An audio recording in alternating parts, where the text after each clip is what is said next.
बिस्मिल्लाहिर्रहमानिर्रहीम। Ladies and gentleman, a very very good morning to everyone. और आज हम एक ऐसे मौजू पे बात करेंगे जिसके बारे में बहुत ही कम नॉलेज है पाकिस्तान के अंदर, और वो है इंश्योरेंस। अमूमन जब लोग इंश्योरेंस का नाम सुनते हैं तो वो पहले ही समझ जाते हैं कि भाई इस मौजू से दूर रहो। लेकिन ये कितना इंपॉर्टेंट टॉपिक है और इस पे कितना काम पाकिस्तान में हो रहा है, और एक ऐसा प्रोडक्ट जो कि हर आदमी के पास होना चाहिए, आज हम वो डिस्कस करेंगे। सो हमारे साथ आज हमारे मेहमान हैं अमीनुद्दीन साहब। He is an expert in this particular field. IBA के ग्रेजुएट हैं, 25 साल से ज़्यादा का इनका तजर्बा है इस फील्ड के अंदर। बैंकिंग में काफ़ी काम किया, इंश्योरेंस में काफ़ी काम किया, डिजिटल साइड पे काफ़ी तजर्बा रखते हैं। So Amin Sahab, welcome to our show. Thank you very much sir. वो आपके बुलाने का बहुत शुक्रिया। नहीं नहीं सर, आपके आने का बहुत शुक्रिया, क्योंकि आपको बुलाना इसलिए भी ज़रूरी था कि इंश्योरेंस के ऊपर हम बात कर रहे हैं, मगर इंश्योरेंस के मिसकॉन्सेप्ट्स बहुत ज़्यादा हैं। मेरी गाड़ी की इंश्योरेंस है, उसकी ज़िंदगी की इंश्योरेंस है, ये है वो है। लेकिन अभी रिसेंटली एक नया चीज़ हमने सुनी, वो है मोटर थर्ड पार्टी इंश्योरेंस। अच्छा, इसमें चले मोटर तो मुझे समझ में आ गया, ये थर्ड पार्टी क्या चीज़ है, ये कॉन्सेप्ट क्या है? अगर आप हमारे सुनने वालों के लिए इसको सिंप्लीफाई करके बता सकें। बिल्कुल ठीक। सो देखिए, मोटर से लॉजिक बनती है वो ये है कि ऑटोमोटिव ऑटोमोटिव के अंदर मोटरसाइकिल भी आ गई, रिक्शा भी आ गया, ऑब्वियसली फोर व्हीलर्स गाड़ी भी आ गई, ट्रक्स और बसेस भी आ गई। तो लॉ ऑफ द लैंड है कि any motor vehicle obviously powered by internal combustion engine, now electric vehicle, को रोड पे चलते वक्त अपने अलावा जो दूसरे लोग हैं रोड पे, पेडेस्ट्रियंस हो गए या दूसरे रोड व्हीकल्स हो गई, उनकी प्रोटेक्शन भी लॉ का हिस्सा है और हमेशा से रही है लॉ का हिस्सा। इम्प्लीमेंटेशन में हमारे यहाँ थोड़ा सा गैप रहा है। तो इस इंश्योरेंस प्रोडक्ट के तवस्सुत से अब जो थर्ड पार्टी है, मतलब आपके अलावा जो बंदा है जो रोड पे चल रहा है, जिससे खुदा ना खास्ता अनजाने तौर पे एक्सीडेंट हो जाता है, उसकी प्रोटेक्शन की ये एक प्रोडक्ट है। ये उसकी एक प्रोडक्ट है। तो please correct me if I am wrong, मैं ये समझा हूँ कि इंश्योरेंस बेसिकली रिस्क शेयरिंग का एक प्रोडक्ट होता है कि अगर खुदा न खास्ता कोई हादसा हो जाए तो उसमें आपका रिस्क जो है वो इंश्योरेंस कंपनी शेयर कर ले। करेक्ट। मोटर थर्ड पार्टी ये है कि एक तो मैं पार्टी हूँ, एक मेरी इंश्योरेंस कंपनी, पहली दो पार्टियां हम लोग हैं, और तीसरी पार्टी वो है जिसके साथ खुदा न खास्ता आपका एक्सीडेंट हो जाए। तो this is the concept of third party. Absolutely. Alright. So ये जो इंश्योरेंस होती है और जो आम लोग इंश्योरेंस कराते हैं गाड़ी की, उसमें क्या फ़र्क है? देखिए, अमूमन जो इंश्योरेंस कराई जाती है उसको हम कॉम्प्रिहेंसिव इंश्योरेंस कहते हैं। उसके अंदर जैसे आपने एग्जांपल दिया कि अपना प्रोटेक्शन, अपनी गाड़ी का प्रोटेक्शन और थर्ड पार्टी प्रोटेक्शन। उसके अंदर कॉम्प्रिहेंसिव, जैसे the word indicates, it's covers all aspects. आपको भी कवर कर रहा है और खुदा ना खास्ता अगर आपकी किसी से टक्कर हो जाती है तो उनको भी कवर कर रहा है। ठीक है। Motor third party is a diluted form और कॉस्ट इफेक्टिव फंक्शन कि आप अपनी प्रोटेक्शन को तो खैर आप खुद ही टेक केयर करें, पर अगर खुदा ना खास्ता आप किसी और को मारें और या आपका किसी और से एक्सीडेंट हो जाए तो उसके जो उसका जो लॉस आया है उसको आप, फिजिकल लॉस और डैमेज जो आपको किया है, उसको आपके पास एक फंड अवेलेबल होना चाहिए जिससे आप उनको आप कॉम्पनसेट कर सकें। अच्छा, उसको आप कॉम्पनसेट कर सकें। सो इसमें क्या क्या चीज़ें कवर होती हैं, अगर आप बता सकें? क्योंकि आम आदमी अगर सुन रहा है और वो चाहता है कि मैं मोटर थर्ड पार्टी इंश्योरेंस लूँ, तो सबसे पहले उसका सवाल ये होगा, भाई कि अगर खुदा ना हादसा हुआ तो क्या कुछ कवर होगा और क्या कवर नहीं होगा? That is also very important. Very important. तो देखिए, motor third party is a moral and now a legal responsibility as well, कि जब आप रोड पे गाड़ी चला रहे हैं और अनजाने तौर पे, obviously accidents are not planned in advance, अगर आपकी वजह से किसी का नुकसान हो जाता है, गलती किसकी थी, that's a secondary issue. And this policy also is design कि इसमें हमने फॉल्ट नहीं बताना कि गलती आपकी थी, वो मेरे सामने आ गया, उसको क्रॉस नहीं करना चाहिए था, वो क्रॉस कर रहा था, गलती को हमने साइड पे रख दिया। हमने कहा यार, डजंट मैटर, गलती, नुकसान हुआ ना किसी थी? कोई बात नहीं, it doesn't matter. So the fault does not have to be proven. इस पे हमने बात ही नहीं करनी कि गलती मेरी थी या आपकी थी। खुदा ना खास्ता मेरी वजह से अगर आपको चोट लग गई है तो आपको चोट की जो कॉस्ट है या जो उसको आपको ठीक करने के लिए जो भी एक कॉम्पनसेशन देनी है, that is what the policy covers, and that is a maximum coverage of death up to 700,000 and disability up to 500,000। अब वो स्केल है कि खुदा ना खास्ता अगर चोट कम है तो ऑब्वियसली उसके हिसाब से कॉम्पनसेशन भी कम है। मगर ये चीज़ आई थिंक बहुत ज़रूरी है आपके लिसनर्स को और जनरल पब्लिक को समझने के लिए कि अब इस बात पे बहस नहीं है कि गलती किसकी थी, कोई FIR या उस तरह पे या कोर्ट के चक्करों में जाने की जरूरत नहीं है कि आप पहले डिटर्मिन करें कि यार कसूर किसका था तो सज़ा किसको मिलनी किसको चाहिए मिलेगी। थी और पैसे कौन भरेगा। इस वक्त इस प्रोडक्ट के तवस्सुत से इंश्योरेंस कंपनी आपको ये कह रही है कि अगर अनजाने तौर पे अगर आपकी वजह से आपकी गाड़ी चलाते हुए किसी को नुकसान हो जाता है तो up to 700,000 for death and up to 500,000 for an injury on a graduated scale is available to you to be paid by the insurance company. By the insurance company. So ये बहुत हद तक लोगों में एकदम जो उस वक्त एक एंगर आता है हादसे के वक्त, वो बड़ी ट्रॉमेटिक सिचुएशन होती है वजह। कि और उसमें लड़ाई झगड़े में लोग सबसे पहले लॉस डिटर्मिनेशन की बात कर रहे होते हैं वजह। और ये तेरी गलती थी और ये मेरी गलती थी और उसने नहीं देखा और ये नहीं हुआ। तो अगर लोगों को थोड़ा सा ये तसल्ली हो कि जो सड़क पे गाड़ियां चल रही हैं वो थर्ड पार्टी इंश्योर्ड हैं, तो सबको शायद एक थोड़ा सा कॉन्फिडेंस होगा। इसमें एक बात मैं और भी करूं कि अब आपने एक थर्ड पार्टी को इंट्रोड्यूस कर दिया है जिसपे आप you are not reliant on the individual who was part of the accident कि यार पैसे अब वो दे पाएगा या नहीं देगा, कब देगा। हाँ। तो आपने एक रेगुलेटेड एंटिटी जो SECP के अंडर रेगुलेटेड है, जो फाइनेंशियली स्टेबल है और रोबस्ट है, उसको आप बीच में ले आए एज ए कह लें गारंटर। जैसे बैंक का होता है कि बैंक में आप पैसे रखते हैं तो आपको पता होता है कि स्टेबल इंस्टीट्यूशन। बड़े भाई को बीच में ले आए ना बड़ा। कि बड़ा भाई टेक केयर कर लेगा यार थोड़े से, स्पॉट ऑन ऐसा ही हो गया आपने। और आपको फिर एक ये भी कंफर्ट मिल गई कि एक सर्टेन टाइम फ्रेम 15 दिन के अंदर हम कहते हैं हमने क्लेम देना है। तो आपको ये पता है कि जैसे कहते हैं ना कि मजदूर की मजदूरी उसके पसीना खुश्क होने से पहले दो। तो जब चोट लगी है और जब हादसा हुआ है तो क्लेम जल्दी मिलना चाहिए, उसको डिले ना करें। और उसको ये ना हो कि यार उसने कहा अच्छा या मैंने अपनी कुछ एसेट्स बेच के आपको पैसे देने। तो that's not reliant of the individual anymore. The insurance company has the liquidity, has the ability to service the claim फौरन कर सकेगा। Absolutely. ऐसा नहीं होगा कि यार अभी मैं देखूंगा, करूंगा, सोचूंगा। और इसमें जो आपने बड़ी अच्छी बात की कि FIR वगैरह की भी पहले तो ये होता है ना झगड़ा वगड़ा हो गया, एक्सीडेंट में ऑब्वियसली एक एविडेंस देना पड़ता है बट कोर्ट जाने की जरूरत नहीं पड़ती। तो ये बहुत अच्छा। इसमें एक चीज और बताएं, ये थर्ड पार्टी इंश्योरेंस की जो बात करें, इसमें गाड़ी का नुकसान भी कवर है? नहीं सर, गाड़ी का नुकसान कवर नहीं। तो आपने जो सवाल पूछा था वो कॉम्प्रिहेंसिव में कवर होता है। अगर आपने अपने एसेट की प्रोटेक्शन करनी है तो आप फिर कॉम्प्रिहेंसिव खरीदे। प्राइसिंग में बहुत डिफरेंस है। और इसका जैसे एक जस्ट मैं आपको एक फ्रॉम मोटर में हर कैटेगरी ऑफ व्हीकल की प्राइसिंग अलग है। ट्रक्स की अलग है, मोटरसाइकिल्स की अलग है, रिक्शों की अलग है।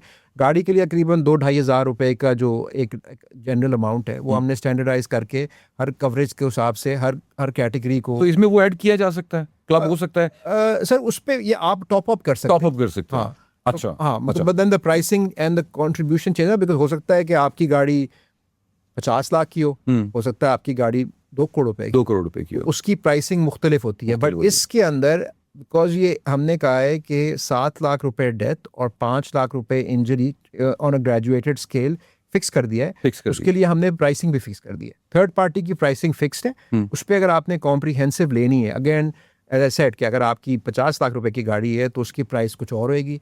अगर 2 करोड़ रुपए की गाड़ी, उसकी वैल्यू के हिसाब से। अच्छा, ये अच्छा आपने बताया कि लोग कवर तो हो जाते हैं। अच्छा, अब इसको ऐसे समझें कि हमारे यहाँ लोग सेहत के बारे में बहुत कॉन्शियस है, राइट? और लोग कहते हैं भाई अगर मैं एक अच्छा सा प्रोग्राम करूँ कि भाई एक्सरसाइज करो, ज़्यादा चिकनाई ना खाओ, ये वॉलंटरी बातें हैं।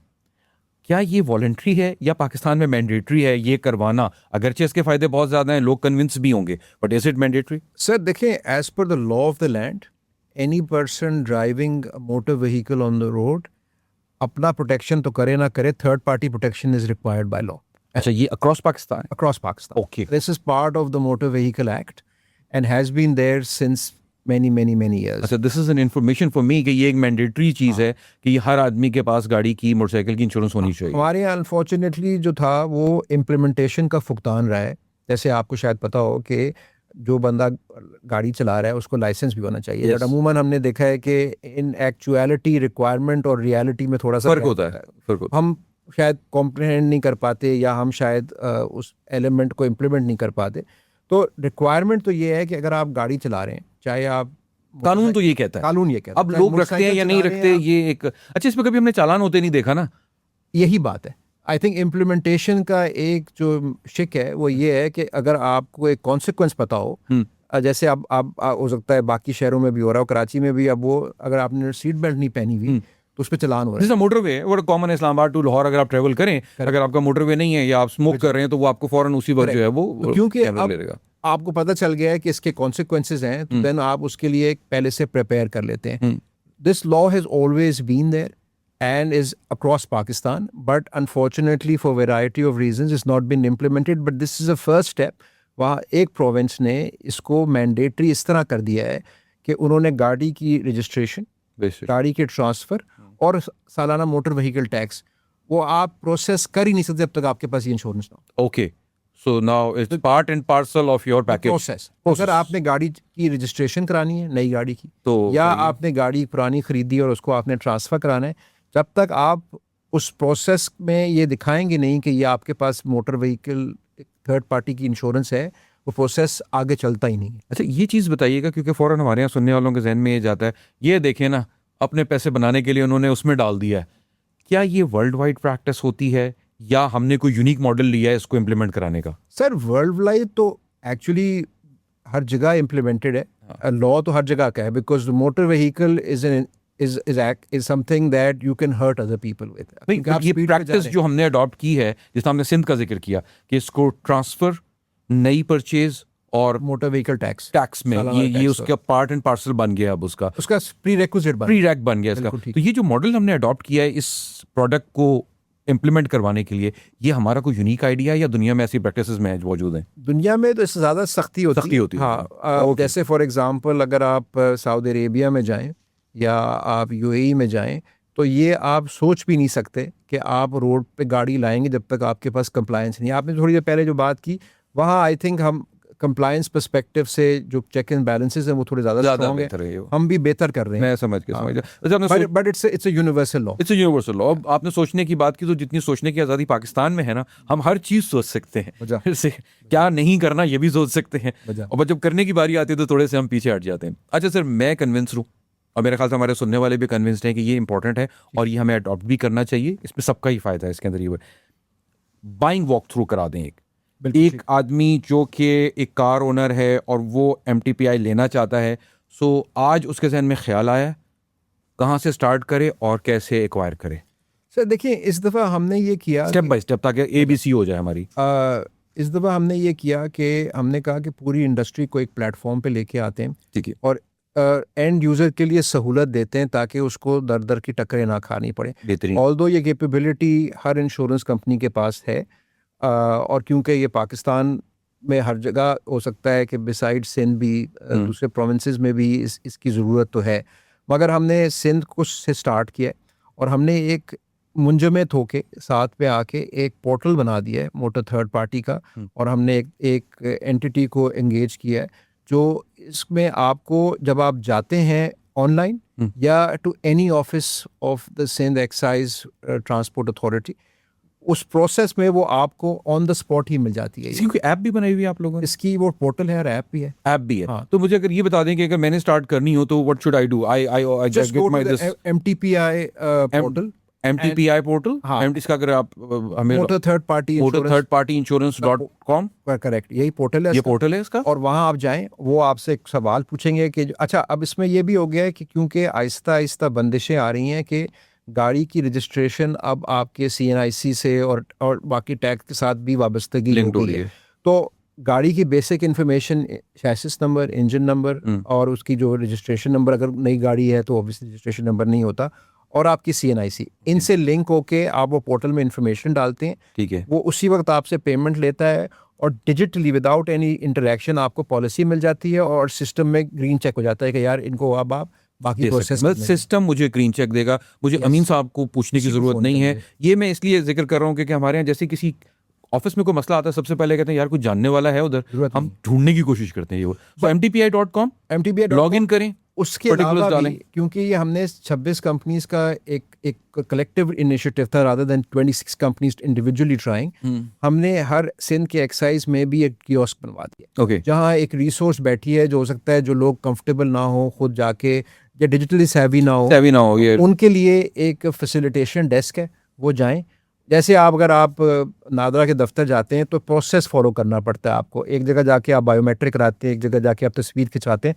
उसके कियोस्क बने हुए, एक प्रोसेस है. अगर पासपोर्ट इशू करना है या अगर आपको शनाख्ती कार्ड चाहिए, प्रोसेस का हिस्सा बन गया वो. Okay, So it's all digital it's all digital. and it's all part of the process, and it does not require any engagement unless you want one with any insurance company. It's all part of that, the whole तो system. जब मैं mtpi.com पे जाऊंगा, अपने particulars डालूंगा, कुछ documents मुझे upload करने पड़ेंगे, बेसिकली आपको अपनी वो डिटेल्स देनी है, CNIC देनी है, CNIC देनी है, और इंजन चैसिस नंबर देना है. Engine वो chassis number ऑटोमेटिकली सिस्टम से चेक कर वो लेगा. चेक करेगा. ड्राइविंग लाइसेंस देना है, ड्राइविंग लाइसेंस की रिक्वायरमेंट है. गाड़ी की रजिस्ट्रेशन देनी है, हाँ, वो देनी. वो देनी है, लेकिन नई गाड़ी की नहीं होगी आपने कहा. नहीं, रजिस्ट्रेशन नंबर नहीं होगा, बट इंजन चैसिस हाँ, इंजन चैसिस नंबर होगा. ये चीजें मैं डालूंगा. अच्छा, कोई ज़कात का एफिडेविट देना है? अच्छा, कोई बैंक वेरिफिकेशन देनी है? कुछ अच्छा, कोई 2 गवाह चाहिए मुझे? बिल्कुल नहीं चाहिए. कुछ नहीं चाहिए. जो सारी चीजें आपने एलिमिनेट कर दी हैं. सो आई बिलीव ये काफी स्मूथ है. तो onboarding how much time normally take, कितना टाइम लगता है सारे? कुछ सेकंड लगते हैं, depending on how depending on how fast I mean you. Policy is issued in seconds. अच्छा, मैं गया, मैंने वो कर दिया, तो उसके बाद अब आपने कहा 25 कंपनियां हैं, जी. तो मुझे किससे मिल रही है इंश्योरेंस? वो एक रैंडम बेसिस पे हमने एक एलोकेशन की है, ताकि जो भी पॉलिसी होल्डर है उसको एक इंश्योरेंस कंपनी से पॉलिसी मिलेगी. जब आपके पास पॉलिसी डॉक्यूमेंट आएगा, उस पे एक इंश्योरेंस कंपनी का नाम हो. और वो मेरी चॉइस नहीं है, वो हमने एक रोटा प्रोसेस रखा, टोटा प्रोसेस रखा ताकि एक जगह सारे मुंजमद ना हो जाए, सबको मिले, सबको मिले, सबको मिले. और प्रोसेस से पूरी इंडस्ट्री की ग्रोथ हो. अच्छा, उससे एक और फायदा ये भी होता है कि क्योंकि हमने इंडिविजुअल कंपनीज रखी हुई हैं, तो जब क्लेम आएगा तो आप एक कंपनी से बात करेंगे, आप 26 कंपनियों से बात मैं आता हूँ उसकी तरफ सर. आ जाए. पहले तो आप ये बताएं ना कि इस पे खर्चा कितना होगा. खर्चा देखिए, मेरी गाड़ी, मतलब मैं एक आम आदमी की बात कर लेता हूँ. हम बात करते हैं 1000 सीसी से गाड़ी शुरू करते हैं, कि 1000 सीसी का बता दें, एक 1600 सीसी बता दें, मोस्ट कॉमन व्हीकल जो चल रही हैं.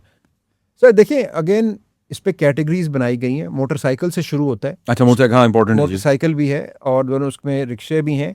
एक एवरेज गाड़ी का जो है, depending again on the CC and the size, 1000 CC for instance, about 2500 rupees. 2500 रुपए. 2500. और मोटरसाइकिल इससे कम है, मोटरसाइकिल इससे कम है. इससे कम है, मगर मोटरसाइकिल के अंदर अगेन वो हमने सीसी के हिसाब से रखा हुआ है, तो वो भी सारा ऑटोमेटेड है. Automated उसमें है. कोई डिबेट नहीं है, उसमें कोई बहस नहीं है. आपने जाके अपनी कैटेगरी डालनी है, उसने वो प्राइसिंग फिक्स खुद ही उठा लेना है उसने, क्योंकि हमने स्टैंडर्डाइज कर दिया. प्राइसिंग भी स्टैंडर्डाइज है. किसी कंपनी के साथ कि ये नहीं है कि एक कंपनी आपको एक रेट दे रही है, दूसरी अब मुका नहीं होना, कुछ भी नहीं, कुछ भी नहीं होना. और बेनिफिट्स टेबल में भी कुछ भी चेंज नहीं है, वो भी वही स्टैंडर्ड है. स्टैंडर्ड. तो अब कोई चक्कर ही नहीं है इसके अंदर. ये ना हो कि दूसरा कहे कि जी मैं आपको 7 लाख की जगह 6.5 लाख दूंगा या 6 लाख दूंगा.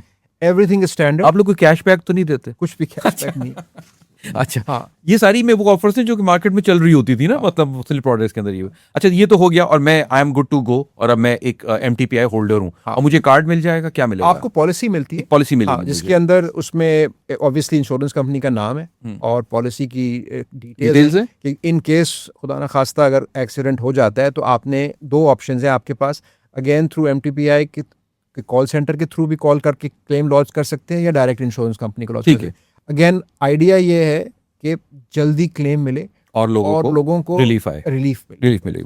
ओके, अच्छा, अब आपने क्लेम की बात की, अब इस पॉलिसी को एक्वायर कर लिया, अब इसके यूज़ की तरफ आते हैं. कि अगर आप हमें ये बता दें कि खुदा न खास्ता किसी के साथ भी ऐसा हादसा होता है, वो टकरा गया और कोई क्राइसिस सिचुएशन होती है, ट्रॉमेटिक सिचुएशन होती है, पहला काम बंदे को क्या करना चाहिए जिसके पास MTPI हो? उसका क्लेम वेरिफिकेशन या उस प्रोसेस को किस तरह लेके चले वो? बिल्कुल सही. देखिए, पहले तो ऑब्वियसली ये है कि आपके पास 2 पार्टीज हैं. एक जो गाड़ी चला रहा था, और एक दूसरा जिसकी गाड़ी का या एक्सीडेंट हो गया, या वो पैदल था या वो गाड़ी में था. ठीक है. I think the important thing is that you have an exchange of information के the person driving the car, जो पॉलिसी होल्डर है और जिसका हुआ है, उसकी डिटेल्स हमारे पास होनी चाहिए कि यार को हमने क्लेम किसको देना है. अच्छा, सॉरी, एक सेकंड में आपको रोक रहा हूँ. मैं इसको पता है किस तरह से समझना चाह रहा हूँ या समझाना चाह रहा हूँ अपने सुनने वालों को, कि एक मोटरसाइकिल और एक गाड़ी आपस में टकरा गए, ये वो सीन है. मिसाल के तौर पे ये टेबल है, वो सीन है. यहाँ से स्टार्ट करें. गाड़ी वाले के पास MTPI है, व्हाट शुड ही डू? उसे क्या करना चाहिए, पहला काम क्या करना चाहिए? उसका ये काम करना पड़ेगा कि जिसका चोट लगी है उसका एंटीसीडेंट्स पता कर लें, कि नाम ऑब्वियसली CNIC मिल सकता है, एंड दैट डिटेल्स देन ही has to take and tell the, जो भी स्पॉट पे लोग इकट्ठे होंगे, जो भी एक एक्सीडेंट रिपोर्ट बनती है, उस एक्सीडेंट रिपोर्ट में आप डिटेल्स दिलवा दें कि यार ये मुझसे हो गया, ठीक है, ये वो साथ जिनको, because what you want to do is avoid conflict के जी नहीं इनको चोट नहीं लगी थी, इनको लगी थी बाद में. वो हो सकता है, देखिए 2-3 पैसेंजर भी हो सकते हैं. हो सकता है कि मोटरसाइकिल पे फैमिली जा रही हो, उसमें 2-3 पैसेंजर्स हो. You need to get the names of the injured people. वो तीनों चारों उसमें कवर हो जाएंगे. वो कवर्ड है, ठीक है. ठीक है. एंड देन वो आपकी जो एक्सीडेंट रिपोर्ट बनेगी, बस एक्सीडेंट रिपोर्ट के अंदर वो डिटेल्स वो डिटेल्स एंटर करा दें, कब आया, किधर हुआ और कौन कौन और इन्वॉल्व कितने लोग हैं। हाँ, अच्छा, अगर खुदा न खास्ता उस गाड़ी वाले को खुद को भी चोट लगी हो, that's not covered. That's not covered. Now this is important हाँ। कि एक मोटरसाइकिल वाले की एक गाड़ी वाले की एक मोटरसाइकिल से टक्कर हुई, मोटरसाइकिल पे एक फैमिली जा रही है 3 लोगों की, एक बच्चा और 2 मियां बीवी हैं। गाड़ी वाला अगर जख्मी हो गया तो उसकी कवरेज नहीं है उसके पास, लेकिन जो वो लोग जख्मी हुए हैं वजह उनकी कवरेज इसके Correct. अंदर मौजूद है। By default it is for protection of the third party, not you. Not you. तो थर्ड पार्टी में अब अगर एक बच्चा और 2 मियां बीवी जा रहे हैं और आपने कहा कि लिमिट, मुझे वो क्लेम दोबारा आपने बताया था, जख्मी हुए हैं वो पर इंडिविजुअल वो पर इंडिविजुअल है, वो कितना है? 700,000 for a loss of life. हम सिर्फ इंजरी की बात करते हैं, 5 लाख। 5 लाख। तो 3 लोग अगर जख्मी हो 15 गए लाख रुपए। तो 15 लाख रुपए उस मोटरसाइकिल वाले को मिल सकते हैं। But वो बहुत don't take severe it as an injury। Incentive. हाँ, ये बहुत सिवियर इंजरी होती है। मतलब वो डिपेंडिंग अल्लाह ना ऑन करे किसी को कि इस तरह ऐसा की कुछ हो, मजबूत- बट ये मजबूरी है। मैक्स होता है Correct. वो। और ये कैश में होती है? बेसिकली हम कैश में दे देंगे। कैश में दे देंगे, वो इलाज जहां मर्जी से कराए। करेक्ट। Okay okay okay. और ये एस्टैब्लिश कौन करता है? सर्वेयर देखेगा उस इंजरी को या क्लेम प्रोसेस में आपने इंश्योरेंस कंपनी को क्लेम लॉन्च करना है, Lodge इंश्योरेंस कंपनी में डिटरमिन करना है कि पॉलिसी होल्डर कौन था और एक्सीडेंट किसको हुआ है, और फिर उसकी कॉम्पनसेशन ट्रिगर हो जाएगी। Okay okay. अच्छा, अब कॉम्पनसेशन की बात करते हैं। अमूमन इंश्योरेंस कंपनीज में लोगों को ये खदशा होता है कि यार ये बेचते वक्त तो बहुत अच्छी बातें करते हैं, क्लेम लेने जाओ तो इसमें कई दफ़ा ऐसा होता है कि कुछ गलतियां लोग अपने वक्त शुरू में कर देते हैं। तो कॉमन मिस्टेक्स क्या होती हैं जो एक पॉलिसी होल्डर करता है जिसकी वजह से उसका क्लेम रिजेक्ट हो जाता है? सर देखिए, it all depends on the terms and conditions of the insurance policy. MTPI पे बात कर लेते हैं। ठीक है, एमटीपीआई के अंदर आपको ये पता करना है कि जी एक्सीडेंट की जो पॉलिसी होल्डर कौन था, क्योंकि अगर कार ओनर कार होना, मिस्टर एक्स। एग्जैक्टली। हम्म। अगर आप कह रहे हैं कि जी आपकी पॉलिसी पे मुझे कवरेज मिल जाएगी तो वो गलत है।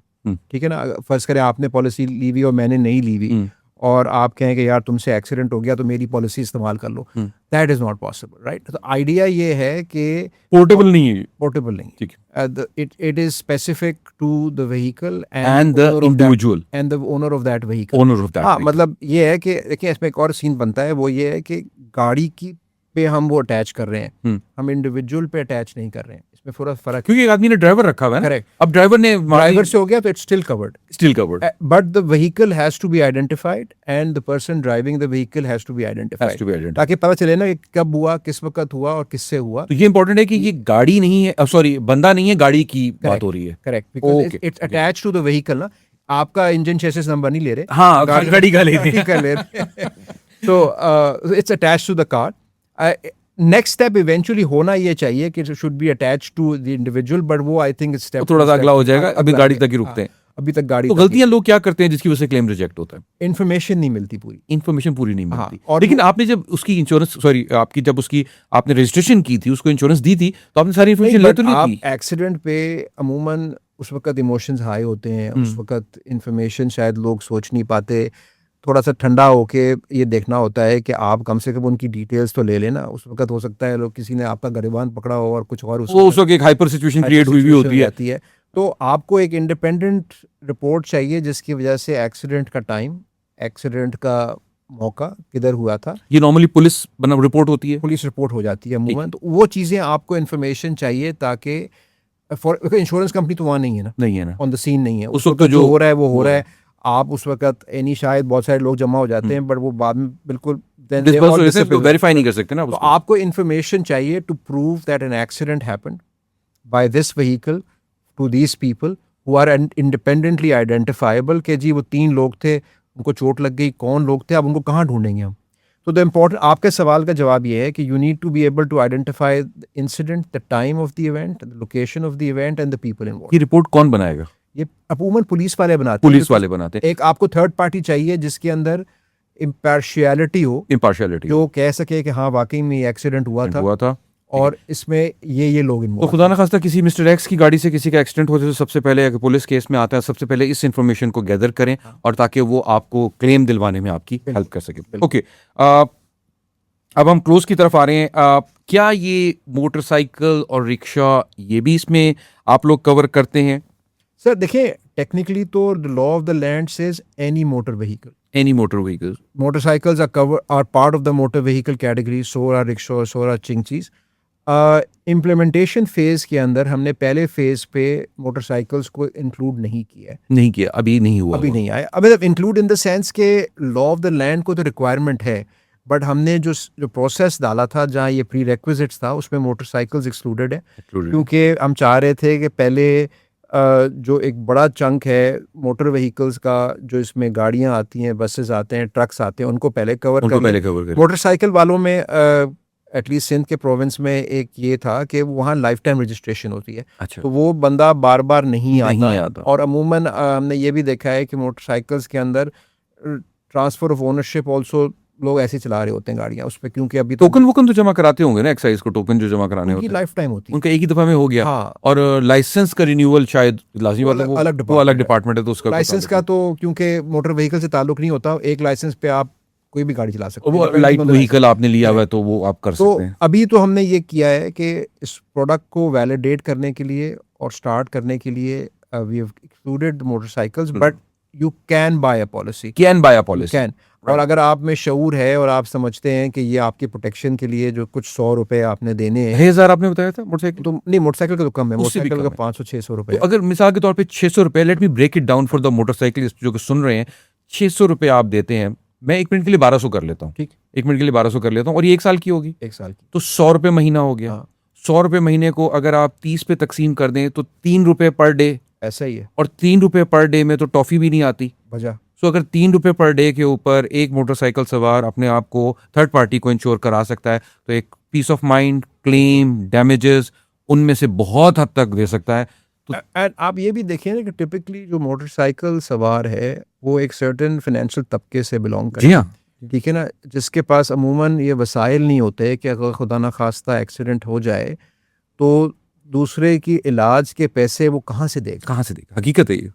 और उस वक्त इमोशनल कंटेंट बहुत ज़्यादा होता है, वो लोग कहते हैं यार तुमने एक तो हमें जिसकी भी गलती थी, 1 मिनट के लिए छोड़ तो दें, तुमने हमें मारा है, मारा है, और फिर अब तुम कह रहे हो तुम्हारे पास हमारे इलाज के पैसे भी नहीं है, हाँ। तो फिर उस वक्त वो भाई थिंग्स वो बिकम इमोशनल। इमोशनल हो जाती हैं, और उस वक्त जो नौबत आती है उसमें या तो मामला FIR तक चला जाता है, और वो कहता है मैं कुछ नहीं कर सकता। तो इसके थ्रू कम से कम आप कुछ कर सकते हैं, और दूसरे को भी यकीन होगा कि ये इंश्योर्ड आदमी है, रिस्पॉन्सिबल और आदमी है, आपसे पैसे नहीं लेने, और आपसे पैसे नहीं लेने, किसी और ने देने। बड़े भाई है मेरा, हाँ, बड़ा भाई है मेरा। बिल्कुल ऐसा ही। Okay okay sir, I think काफ़ी अच्छी बातें हमने आज की, और अब हम इसको क्लोज करते हैं। एक बात कोई जो आप किसी हमारे सुनने वालों को बताना चाहें जिसके पास अभी तक थर्ड पार्टी मोटर इंश्योरेंस नहीं है। देखिए एक ही बात कहनी है बस। एक ही बात कहता हूँ, इंसान कभी जानते बूझते अपना नुकसान नहीं करता, मगर आई थिंक फाइनेंशियल एक्यूमेन के खुदा ना खास्ता अगर नुकसान होता है तो उसके लिए आपके पास एक फाइनेंशियल बफर, एक थर्ड पार्टी, आपकी वर्ड इस्तेमाल करता हूँ, एक बड़ा भाई है, बड़ा भाई है भाई, उसको अपने साथ लेके चलो। लेके चलो, साथ लेके चलो ना। मैं तो जितने भी मैं फाइनेंशियल प्रोडक्ट्स करता हूँ ना, पॉडकास्ट करता हूँ, उसमें मैं तो हर प्रोडक्ट को किसी रिश्ते से जोड़ देता हूँ। बिल्कुल सही। मैंने ये देखा है लोग उसको ज़्यादा अडॉप्ट करते हैं, उनकी ज़्यादा समझ में आती है, जिससे हम कहते हैं ना, या मेरा बड़ा भाई देख लेगा, या अब्बू देख लेंगे, वजह तो भाई रख लो एक पैसों वाला बड़ा भाई जो आपके लिए किसी टाइम पे काम कर रहा है, बिल्कुल। और वो रिलायबल भी है, और उसको SECP ने लाइसेंस भी दिया। Spot on। राइट, हो गया। थैंक यू सो मच अमीन साहब, बहुत अच्छा लगा आपसे बात करके। आई होप कि जितने लोग सुन रहे हैं इसको सुनेंगे भी, और MTPI पे जाके इसको अपनी रजिस्ट्रेशंस भी कराएंगे और इसको अडॉप्ट भी करेंगे। मैंने मोटरसाइकिल की एग्जांपल दी, 3 रुपए जो हमने कैलकुलेट किया है, it's very very very economical in that sense. So अपनी कवरेज कीजिए, अपने दोस्तों की कवरेज कीजिए, अपने ख़ानदान की कवरेज कीजिए, और हम सब कोशिश करेंगे कि ना सिर्फ ये कि इससे पूरा पाकिस्तान महफूज हो सके, हमारी इकोनॉमी में भी कंट्रीब्यूट हो सके, और हम एक जिम्मेदार शहरी बन सकें। Thank you so much. इंशाल्लाह आपसे फिर मुलाकात होगी। अपना ख्याल रखिएगा, अगले प्रोग्राम में मुलाकात करते हैं। अल्लाह हाफिज़।